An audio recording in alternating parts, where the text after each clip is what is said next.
Well, hello there. What's going on, everybody? Welcome into First Take on a Feel Good Friday. Molly Karen Rose here with the fellas, Stephen A. Smith, Max Kellerman, looking dapper as usual. Gentlemen, I want to dive right into this one, though. I find it very interesting, this Rams team silencing the Patriots. The defense is playing out of control, and obviously you all saw what happened with Cam getting benched and Jared Stidham having to step in. Let's hear from Coach Belichick and Cam right now. That's not my call. I'm just doing what I'm asked. I just have to still go into each and every week with the mentality to keep getting better, and that's what I plan on doing. You're going to stick with Cam next week at quarterback? Yeah, great question, Mike. I'm really glad you asked that. Cam's our quarterback. We were out-coached, outplayed, out everything, really. They did a good job in all the areas. And, we just have to, all do a better job, start with me. But so we didn't do anything well enough to win tonight, so we all got to do a better job. All right, Stephen A., I'm going to start with you here first. Let's focus on Cam. Do you think he's finished as an elite quarterback in the NFL? Sadly, yes, I do. I do feel that way. Look, I've been on the record, and Max knows this. I've always highlighted the fact that Cam Newton, to me, is not an elite thrower of the football. You play quarterback position and you're not an elite thrower of the football. You've got to be a Lamar Jackson type dude, a Kyler Murray type dude in order to get away with not throwing the football as ineffectively as Cam Newton throws the football. And that's just that simple. I look at him, he's underthrowing, he's overthrowing, and I get, COVID-19 situation. I understand it, and I definitely threw that out there a few weeks ago because it's relevant. We don't know what kind of residual impact that may have had. But just watching, the eye test tells you all you need to know. And watching Cam Newton for years, with the exception of the 1 year where Norv Turner was the offensive coordinator in Carolina, where he was completing better than 67% of his passes, and obviously the next season before he got injured. Outside of that, Cam Newton hovers around 60%, 59% completion percentage throwing a football. He has never been that accurate of a passer. When you combine that with him being in New England, with the limited number of weapons from the wideout spot that Bill Belichick has given him, certainly Bill Belichick and the Patriots, particularly Bill Belichick, obviously deserve some culpability, because if there's one weakness that Bill Belichick is perceived as having, is draft picks of wide receivers. He can't seem to find any on time and time again. We talk about DK Metcalf, A.J. Brown, and others having been passed up by other teams. How about Bill Belichick passing up on them? Maybe that had a lot to do with Tom Brady wanting to leave as well. But in the end, when you still watch Cam Newton, just on its face, Max, last 3 games, last night 119 yards passing, the week before like 79 yards passing, the week before that like 84 yards passing. He is, to call it pedestrian would be kind. He does not look like a good passer of the football. He's been hit a lot in his career. It's taken its toll, even though he's still a phenomenal athlete. It's still a tall order to ask. He ain't running over people anymore. You got to be elusive and speedy like Lamar Jackson and Kyler Murray to pull that off, even a Deshaun Watson to a lesser degree. Cam Newton is not that dude anymore, and I don't see times getting better as more dust is collected by his birth certificate. Well, you could never judge Cam Newton strictly by the stats. He was not a traditional quarterback and can't be judged traditionally, although I would look at win-loss record. They're 6-7 on a team without any offensive talent at all. And they're 2 plays away from being 8-5. So that's how I usually judge Cam Newton. How is he doing and what does he have around him? It is too early to tell if Cam Newton is done as an elite quarterback. You have to say at one point he was elite because he was the MVP of the league and has got his team to the Super Bowl without an offense, really. He was his best running back, and his best receiver was his tight end. And here's, Stephen A., what's unfair about saying Cam Newton is done as an elite quarterback. What's unfair about that is Tom Brady was done as an elite quarterback last year with the Patriots. But all I heard was, you can't judge him. He has no receivers. He has no weapons. No one can get open. I said, but Stephen A., he's missing guys right, left, short, long, every which way you can miss a receiver. No one can get open. He has no time to throw, etc., etc. He has no weapons. So it made Tom Brady look not elite, right? But you said maybe he still is. In fact, you suspect maybe he is. Well, why does the same not apply to Cam Newton? Why? And no, Cam Newton's never going to put up Tom Brady passing numbers. He's not the passer Tom Brady is.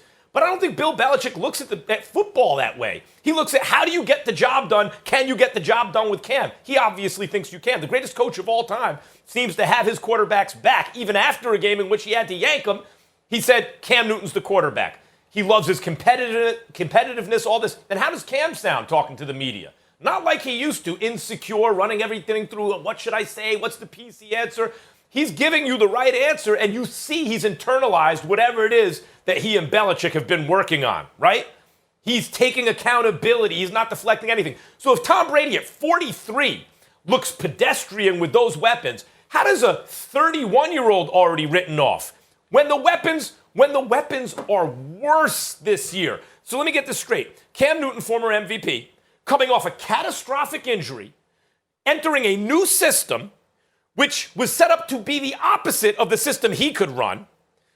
Remember, Tom Brady, same system for 20 years, same coach for 20 years, pedestrian with these guys, with less than Tom Brady had, with defections off the defense before the season even starts, and then Gilmore gets hurt, right? With all of that, then he gets COVID, can't play, has lingering effects, clearly isn't the same, and all of this, they're 6-7. How can you say it's over for him? By the way, he's completing 66% of his passes heading into yesterday, one of his better completion percentages for his career. I can't say he's done as an elite quarterback at the age of 31. I need more evidence. I don't know that he is. And in fact, I see certain things that are actually encouraging. Well, first of all, a couple of things that are very important to point out. Number one, you don't even look like Max Kellerman this morning. You look like the babyface Max Kellerman. I don't know if you know that, but since you got the shave and the haircut and all of that stuff, you actually look like the babyface Max Kellerman. The babyface, okay? That's number one. Number two, when you look at Cam Newton, I don't want to hear about his completion percentage and what have you. I understand that it's not that bad compared to what it was in years past. I get that. What I'm saying to you, Max, is that when you point about him being bereft of talent at the wideout spot and what have you, let's take into consideration that that was an unacceptable excuse for you when you watched Carson Wentz. Why? Because those Beetlejuice eyes of yours, you said the eye test. Pay attention to the eye test. Look at what Carson Wentz is doing. Forget the pieces around him or lack thereof. Forget the injuries and all that stuff. Just watch him and how he's regressing before your eyes. What I'm saying to you about Cam Newton, let's shove aside numbers. Let's shove aside a completion percentage. Let's shove aside all that. As you watch this guy stand back and throw the football, you don't see that accurate of a passer, period, number one.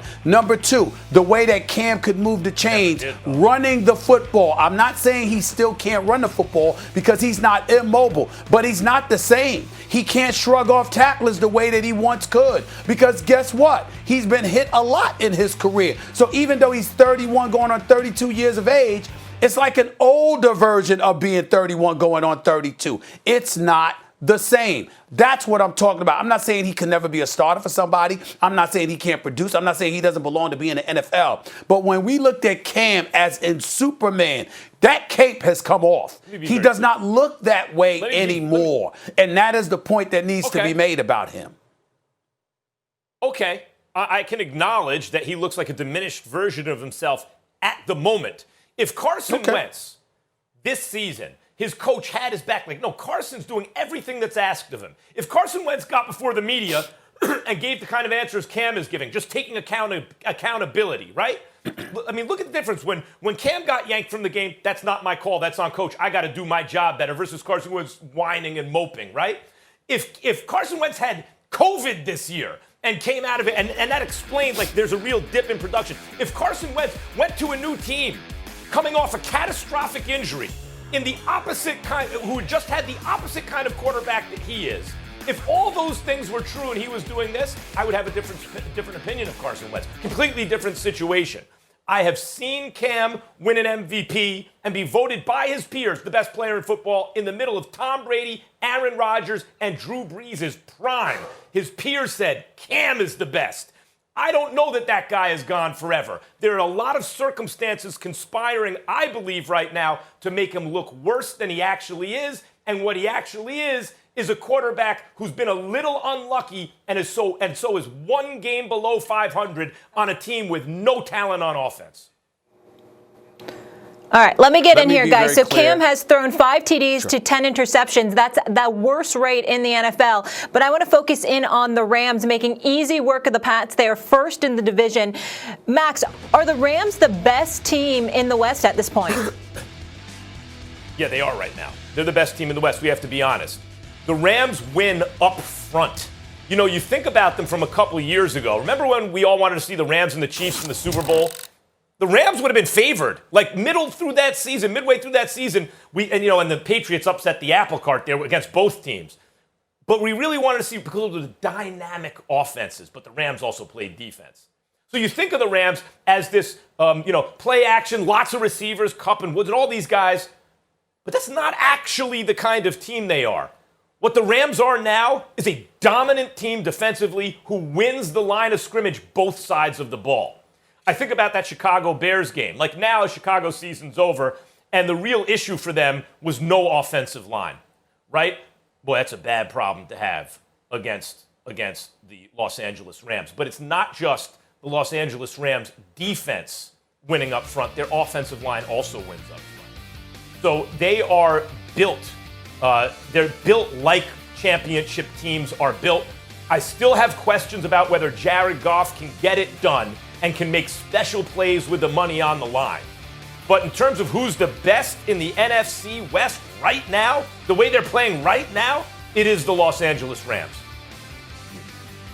Well, I'm not going to disagree with that, but what I'm going to tell you, if I had to bet my money on one of the two teams, it would be Seattle right now. I believe in the Rams defense. I like them a lot. That's why I said that they were a team that we all got to watch out for because that defense is big time. Make no mistake about that. And Aaron Donald is that dude. But I got to tell you, even though Jalen Ramsey's a stud as well, I just can't see them holding DK Metcalf to 2 receptions for like 28 yards again. I think that he has to step up, and I think that he will. I think when you look at this top 5 ranked offense of the Seattle Seahawks, the fact that they didn't have Carson when they went against the Rams about 4 or 5 weeks ago, we got to pay attention to that as well because Carson is back. We'll see what he'll do for their running game, and we know what their offense was even without him. So I'm going to give props where props is due, and I'm going to bet my money on Russell Wilson. I do have question marks about Seattle's defense, but the acquisition of Dunlap, the return of Jamal Adams, I think is going to help their defense. They're top 5 against the rush, so I think that helps them as well. Plus, they can run the football. They can pass the football. They've got a quarterback that's experienced, that's a Super Bowl champion, has been to 2 Super Bowls. He's got the experience, et cetera, et cetera.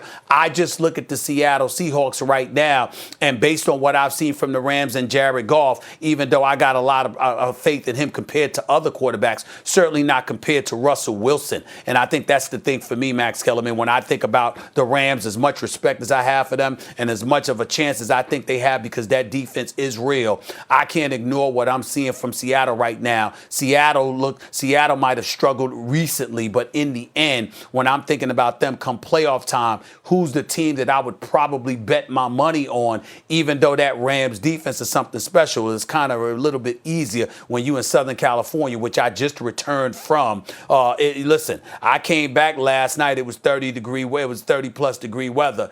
It was in the 70s when I departed from LA. I'm here to tell you. So I'm looking at it from the standpoint that, it's a little bit easier for them, but when that inclement weather kicks in and you got to go someplace else, your defense can travel, but in the end, can it travel the way Seattle's arsenal can travel? Right now, I would still give the edge to Seattle in my estimation. Well, look, with the money on the line, give me Russell Wilson. I agree about that. But right now, in the playoffs especially, who's been to the Super Bowl more recently? It was actually the Rams. And you know who's a key player? And you'll remember this name, a blast from the past, Stephen A., because there was like a year there where I talk about him all the time. Why are you talking about an offensive lineman? Because I wanted the Giants to sign him, but they thought he'd be too old and would age out of the contract poorly. Andrew Whitworth, the tackle for the Rams on the offensive line. When he showed up in L.A., everything changed. Pretty damn good. Everything changed. Now, he had a bad knee injury, right? And then the Rams looked a little shaky. And by the way, that's one of the reasons. Without Whitworth, I'm thinking the Patriots should win this game. I thought the Patriots were going to win in an upset. But the Rams were winning up front. They went up front without Whitworth, and his knee rehab is way ahead of schedule. Like, Whitworth makes a big difference. When you talk about Dunlap or whoever, like who's getting who back, Whitworth has been a vital cog in that machine. When you talk about the most important Rams players, even a couple of years ago when the 3 MVP candidates, right, it was Gurley and Goff and obviously Aaron Donald, Whitworth should be discussed in that group. He is so important to the team. They're doing this without him. What happens when he comes back? The Rams, to me, are trending in the right direction at the right time, playing their best football. Now, they have to sustain it. Right? This can't be the best they play and they come back down again. But given the fact that Whitworth is coming back, I think they're going to be even better. Right now, they're the best team in the NFC West. I listen, again, you just had questions the other day about Jared Goff. And so, to me, again, I believed in him more than you did. And if you got serious questions about your quarterback, think about this. Their defense was elite when they went against Miami, right? But they still lost. Why? Because Jared Goff turned the ball over 4 times in the first half. So we can't ignore the kind of detrimental effect he can have on the collective whole. If you go out there and you don't perform the way that you're capable of performing, you can cost them something. And I just don't think that that's something that Russell Wilson would ever do. Well, you talk about the turnovers from Goff. That was a problem. I brought it up the other day. And you're right. I don't believe in Goff in the moment of truth. That didn't stop them from getting to the Super Bowl, right? I mean, if Goff would have been better in the Super Bowl, they'd have won because it was the lowest scoring Super Bowl ever. The Patriots defense held them to 9 points, right? And I was expecting some of that again in this rematch, but give credit. I mean, Patriots have less talent now, of course, on defense, but give credit to McVay and Goff. Like, it wasn't Belichick taking them to school. It was the other way around. It was the Rams winning, as I said, up front. Now, when you talk about Goff turning over the ball, it was an issue several weeks ago. It was a persistent issue. A couple turnovers every game, right? So what happened? McVay came out and kind of blasted him in the press. He's like, our quarterback, the ball security, it's no good. And how did Goff respond? He responded to it. So, is he trending in the right direction on something that could really hold them back? Yes, he is. Do I believe in him like Russell Wilson? Hell no. But again, he was in the Super Bowl more recently than Russell Wilson was. So you can get there with Jared Goff. We know that for a fact. All right, we'll leave it there, guys. The Rams lead the NFL in total defense. 10 teams have won the Super Bowl with that distinction. To celebrate State Farm's surprisingly great race, we gave this game day jam surprisingly great lyrics. I want a race that's great. Who is this? I free him tonight. Hey, it's Jake. I want a way to save. Got the coverage on my brand new ride. State Farm race. Yeah, they're great. State Farm, State Farm, State Farm race. Like a good neighbor, State Farm is there. If you think you may be depressed, or if you're feeling overwhelmed or anxious, BetterHelp Online Counseling offers licensed professional therapists who are trained to listen and help with issues including anxiety, grief, relationship conflicts, LGBT, self-esteem, and more. Simply fill out a questionnaire to help assess your specific needs, and then get matched with your counselor in under 48 hours. Easily schedule secure video or phone sessions, plus exchange unlimited messages to communicate with your therapist at your convenience. Everything you share is confidential, and if for any reason you're unhappy with your counselor, you can request a new one at any time at no additional charge. Join the 1 million plus people who have taken charge of their mental health with the help of an experienced BetterHelp counselor. BetterHelp is an affordable option, and our listeners get 10% off your first month with the discount code TAKE. Get started right now at betterhelp.com/take. Talk to a therapist online and get help today. This is where I want to be. This is home. I'm at home, and I want to build a real foundation. And ultimately, this is where my legacy, where I want to leave the biggest imprint on. It's not putting a gun to Kawhi and telling him he's got to do this or do that. Hopefully, it's a mutual bond, and we both enjoy playing with one another. So. Everybody's got their own decisions to make, and hopefully me showing my commitment, being here and wanting to play with him long term, sticks out. I owe him a trophy. That's what I owe this organization. This is a window that we're trying to capture, and my commitment and my job is to try to bring a title here.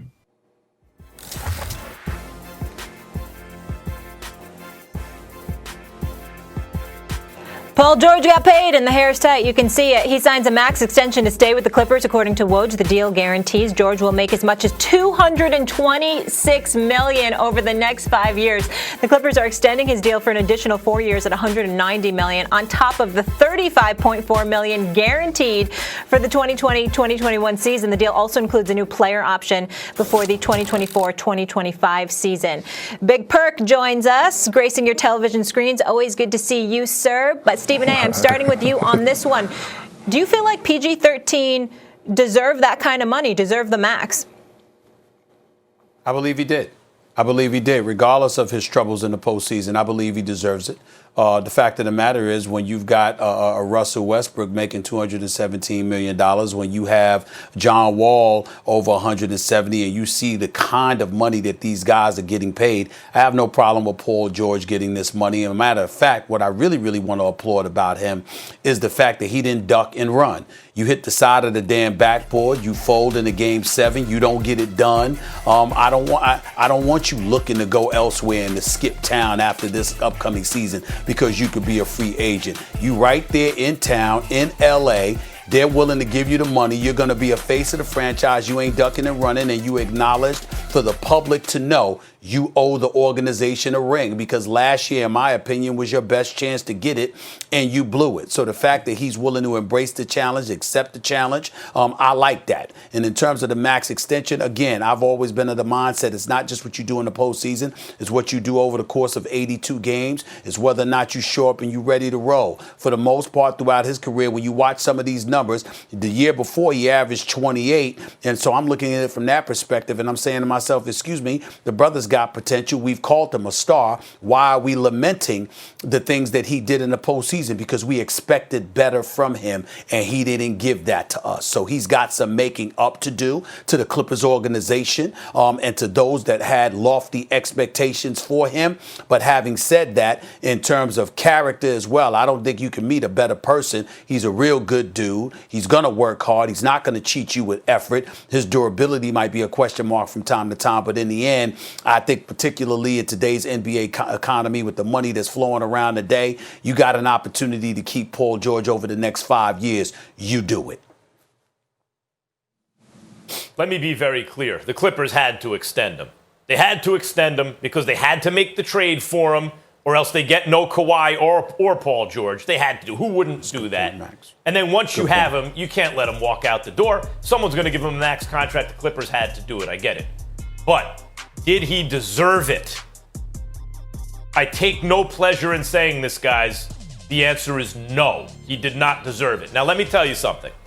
For years, I would have heated debates when I would say Paul George is better than Carmelo Anthony. Because Carmelo was a better scorer, but Paul George was a very good scorer, and Paul George is a shutdown defender. Great defender, and Carmelo wasn't. I used to have debates with this. It's not like I'm not a Paul George guy. I really, really thought he was excellent for a number of years. Maybe before the mainstream caught on to how good he was. But here's the problem, guys. That applies to the regular season. He was 28, 8, and 6 on the year 2 years ago. On the season, he's capable of being a top 5 MVP player or in that conversation until it matters most. Guys, the reason you have to perform in the playoffs in the NBA, the only thing that matters is the playoffs. Don't talk to me about the regular season. Is this. They want to do play-in games now? Guys, already 8 teams in each conference make the playoffs. That's over 50% of the teams, 15 teams in each conference. Already over 50% of the teams make the playoffs. You add a play-in game, that's postseason. Once the season's over and you're still playing, that's postseason. So you mean to tell me 10 out of 15 teams make the playoffs, basically? 10 out of 15? That's 2/3 of the league is in the playoffs. Don't even talk to me about the regular season. If you have studs on the roster, you will always be in the postseason. And then how do you play? Guys, Paul George is paid like a superstar. This is the most money we're allowed to give you, right? Because, of course, they make rules so they can underpay the players. But this is the most money we can contractually give you to be a superstar. And then when it doesn't matter, you're almost a superstar. And when it matters most, you're a kind of average, maybe a tick above average starter? No, guys. The reason the Clippers, really, you look at them, you go, they have a shot against the Lakers, they're going to win a championship? I mean, whatever Kawhi did in Game 7, we know what Kawhi can do. We know Paul George is going to go away. At least that's what he's done so far. It doesn't mean he'll always do it. I'm rooting for him. He's, by the way, a very nice guy. I dealt with Paul George when I was out in L.A. before around the All-Star games. A very nice guy. Easy to root for. That's different than saying he deserved that contract. If you get paid like a superstar, you got to be a superstar when it matters most.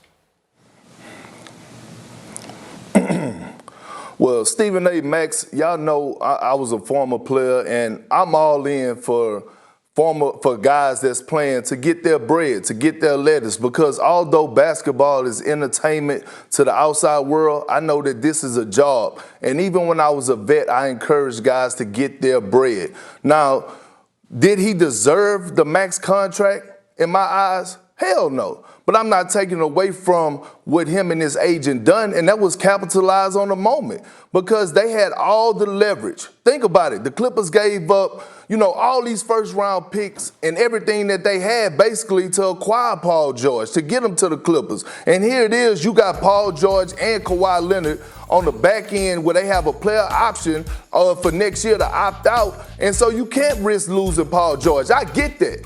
But here's the thing.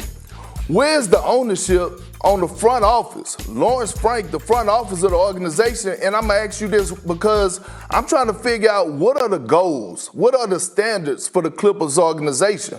Because you look at the performance that Paul George had in the bubble, and it was horrible. And they lost a 7-game series to the Denver Nuggets, and a lot of it went on Paul George because of his performance. Kawhi had a sorry, unexcusable Game 7, and I get that. But for majority of the playoffs, he was phenomenal. Paul George didn't step up in that Robin role. And so when you're looking at the Clippers organization, their standard should be high. It should be super high. At the very minimum, you make the conference finals. And this is a league that is a what have you done for me lately type league. And if you go back and reflect, Paul George didn't do nothing. So I'm not knocking him for taking the deal, but I am putting a lot of ownership on the front office of what are your goals, what are your standards, and just handing out cash. Well, let me say this, and I think it's important. I get where you're coming from, KP. And again, even though I disagree with both of y'all, it's in a respectful position because I understand that y'all are making valid points. I'm not refuting that. But I just want to throw out, just for this season alone, and we're not talking about the contract because we understand the contract extension and what that's going to lead to about $226 million. But let's just go down the list of the top salaries in the NBA this year. We got no problem with Steph Curry, number one, at $43 million.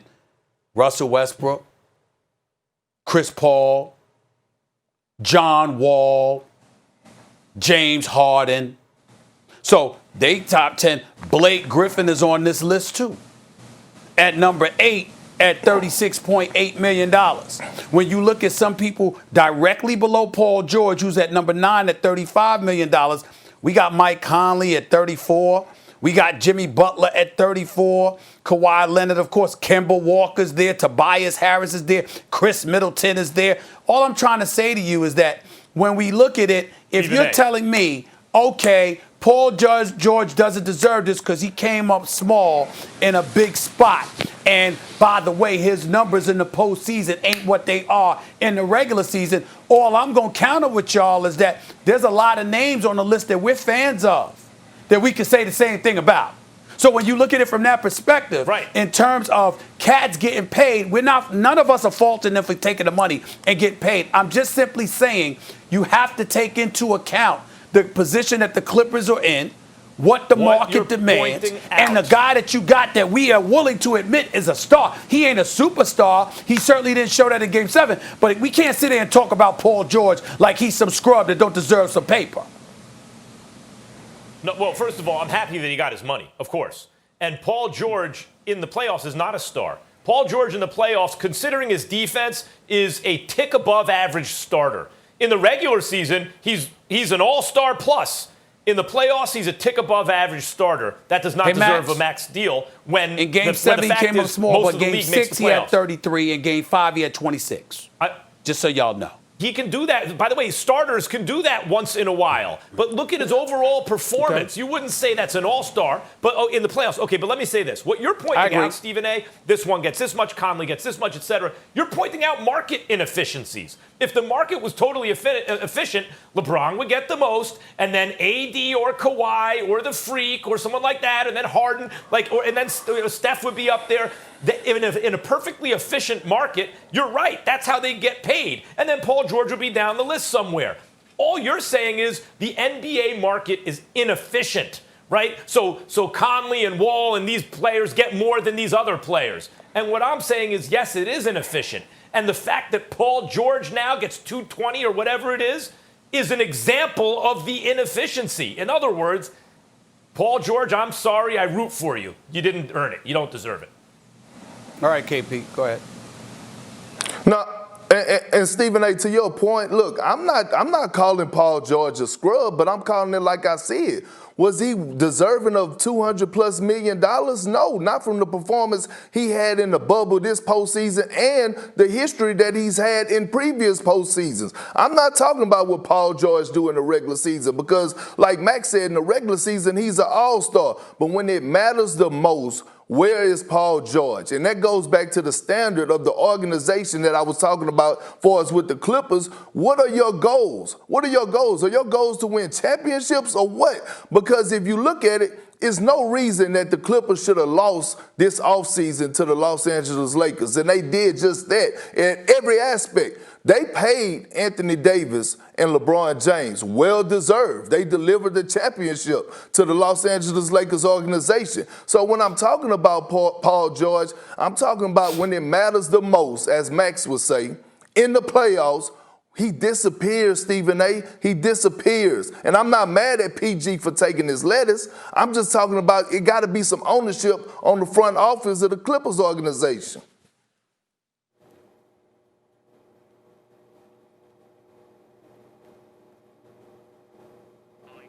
All right. Paul George may have struggled in the playoffs, guys, especially in the second half of games, just shooting 32%. But remember, he's only 1 year removed from finishing third in MVP voting behind Harden and Giannis. Hi there, this is Julie Foudy, host of the podcast Laughter Permitted, and I'm here to tell you about our sponsor, Ally. First of all, if you're still stuffing financial documents into a filing cabinet, I am here to save you. Or perhaps you're still waiting in line at a bank. There's a smarter way, my friends. Do your banking online with Ally. Anytime, anywhere. The name is the mission. Ally is your financial ally. Let them make your money work smarter while you get to play, which for me means more time to surf and hang with my sometimes adorable kids. Visit ALLY.com/savings to learn more. Ally Bank, member FDIC. One app, one tap, that's that. One swipe, one slide, sing it back. One app running with elite QBs. Russell got the cannon throwing clutch TDs. Lillard crossing over, step behind the line. Ain't no need to watch the clock, cause you know it's dang time, yeah. You know what? One app with the 30 for 30s.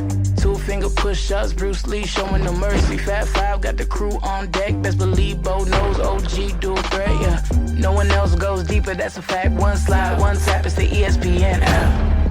Download now. I've been 5-5. The first time I was on a championship team, we were 5-5 through 10 games, and then played really well down the stretch. So what you got to do is you got to have competitive stamina, and you've got to have the ability to compete every day and through whatever the situation might be. And no one feels good about losing football games.